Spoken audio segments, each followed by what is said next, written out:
Hi, I'm Paul Battaglia. Let's take a look at some of the key elements in Chapter 8. See, Chapter 8 brings us to series. And for many students, this is such an abstract and difficult chapter to master. And to that end, what I would say right off the bat to my students is, we're going to take our time. And because of that, I need you to ask questions. I need you to seek extra help when possible. And it's a long chapter and it's a little bit of a grind, but it's things that I think students will find interesting if you allow them to discover some of this stuff. Allow them to build and manipulate series themselves instead of just handing them to them.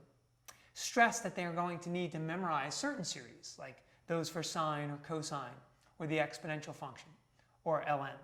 See, those things are really the meat of the chapter, and we'll get into that in a little bit. The interesting thing, though, is from a teaching standpoint, I'm actually still tinkering with some of the elements of the chapter. I'm trying to see if maybe this section fits a little bit better here, or maybe on this section I should spend an extra, half of a day or another day. Sometimes I'm even thinking about where exactly will I assess my students?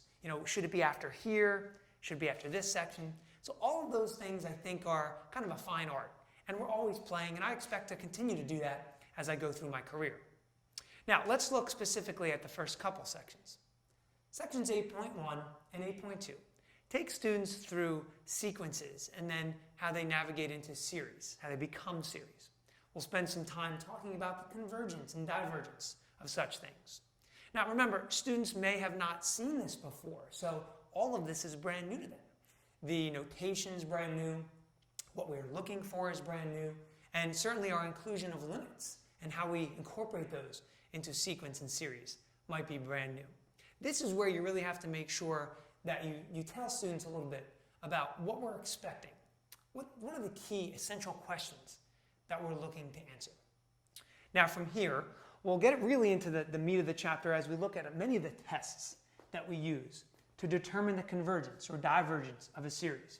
So 8.2 through 8.6, we'll look at those tests. Anything from the nth term test, the integral test, talking about p-series, getting into the ratio test, the limit comparison test, all kinds of different things. This is really where I find students seem to feel a little bit burdened because there's so many tests. How do I recognize which ones to use? And again, like most of the things they saw with integration, this comes with practice, recognition, doing enough. So my message to students usually at this point is you need to be probably doing more, even more than you thought was okay.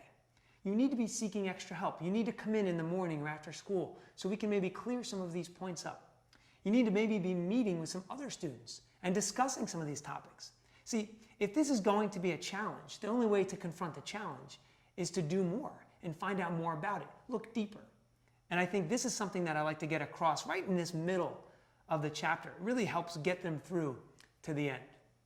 So speaking of the end, once we get past some of the tests, we'll look specifically at power series, Taylor series, Maclaurin series, and then really importantly, we'll look at how we can manipulate these series. How can we use just basic function operations, addition, subtraction, multiplication, division of series to form new series?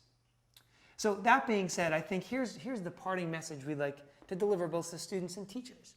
Again, to my students, I would say, this is something that you can do and you will feel great about by the time you're done. It's such a big topic in the course and on the AP exam. How great will it be at the end to say, I've mastered most of what I've seen in this chapter, if not all of it. And to teachers, I reiterate the point that I said before. I think you're always tinkering. You're always trying to find what works. Listen to what the students are telling you and asking you. That's only going to help you plan. It's not uncommon to take as much as 3 or 4 weeks to take all this material in and deliver it properly. I would really take the time to do it. I would pace myself accordingly. This is certainly not the chapter that you want to rush through. That being said, I hope you found these tips helpful, and I'm sure you'll find much success in Chapter 8.